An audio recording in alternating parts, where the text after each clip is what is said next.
All right, so let's go over some common things that we see in golfers that can both hinder their performance and potentially lead to some injuries. And today we're going to really focus on the spine and in particularly the low back. One of the really common things is as people are going into their downswing, they start to come through, they might extend early through the hips and then go into more extension of the low back rather than staying down on the ball, down on the club. That can do a couple of things. One thing in the golf swing itself is as you go to come down, if you open up early, you're now going to have that open club face rather than being able to stay down and hit a nice straight shot.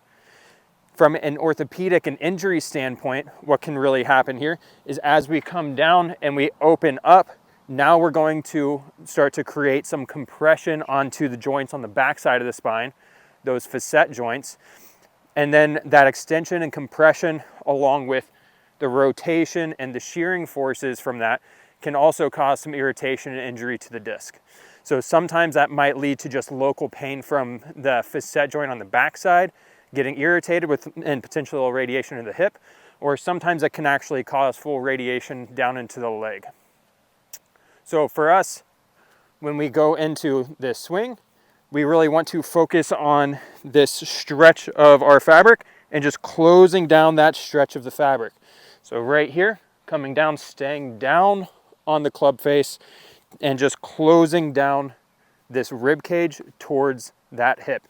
That'll help us stay down on the ball, stay more centered, not lagging behind, and really get a nice solid impact on your swing.